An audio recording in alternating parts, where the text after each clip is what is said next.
Değerli həmvətənlərim, değerli soydaşlarım, hamınızın bildiğiniz kimi Kuzey Irak Kürt bölgesi Neçirvan Berzani, İlham Əliyevin kankası. Merkezi Erbil olan Kuzey Irak'ı vurdu. Oradaki İran şirketleri, neft buruklarını, neft emal zavodları hepsi kemerlere kadar vurdu. Ve vurulan obyektlerin içinde Erdoğan'ın şirketleri de var, İlham Əliyevin de şirketi, şerikli olduğu malları var. Deyir, Yelgaya'dan ne yapacak? Toz. İlham Əliyevin trilyonları var. Orada Irak'ta 2 tane şirketi vurmaktan İlham Əliyevə heç nə olası değil. Ammasına gəlin baxın. Britaniyada hamısı müsadirə olunur.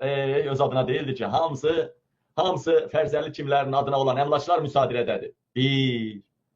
Amerikada müsadirədə, Ərəb ölkələrində turizm məhv oldu, bütün sərmayə batdı, ziyana gedir İlham Əliyev. 3. Dahası. Türkiyədə qapazladı, Erdoğan aldı, Rusiyada qapazladı, Putin aldı, pox-poxa qarışdı. Məsələ orasındadır ki, əsas məsələ Ceyhan kəməri. Demək ki, Ceyhan kəməri İranı narahat edir.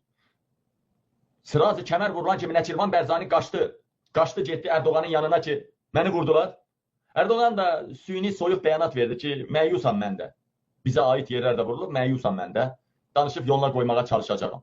Buradan o nəticəyə gəlmək olar ki, demək ki, İran hər yeri vurdu, darmadağın elədi. Bir dənə Amerika bazası qalmadı bölgədə. Demək ki, Ərəb ölkə, Körfəz ölkələrini darmadağın elədi, nefti də çıxardıb sata bilmirlər. Ya dağıtdı, çıxardamırlar, ya da sata bilmirlər. Bütün quyular fontan, vurur fontan. Quyuları bağladılar. Daha o quyular açılsa effekt verməyəcək, təzyiq döləcək. Daha o effekti alamayacaqlar. Demək ki, İran buradan bu işindən məmnundur.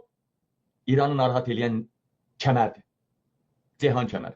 İran açıqca dedi ki, bəyanat verdi ki, Sepah, Ərbildən o çıxarılan neft Ceyhan kəmərinə tökülərək İranın maraqlarına zidd istiqamətdə satılır.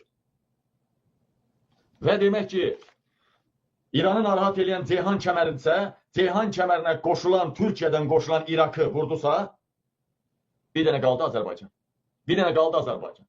Və salam şut tamam. Tutar. İndi nə olacaq? Mən düşünürəm ki, tutaq ki, İran bizim platformaları vurdu da, kəmərlər. Elə mən düşünürəm ki. Buranda mən deyəcəm, ay millət, ura, onsuz da o neftdən bizə hara yox idi. Sevinəcəyik, hədəf İlhamdır deyəcəyik. Amma hakimiyyət kanalları millətin qoyundan betər böyük hissəsinə seç maaş da verməyəcəyik, nefti də vurdu. O maaşı neftdən verirdi, onu da vurdu.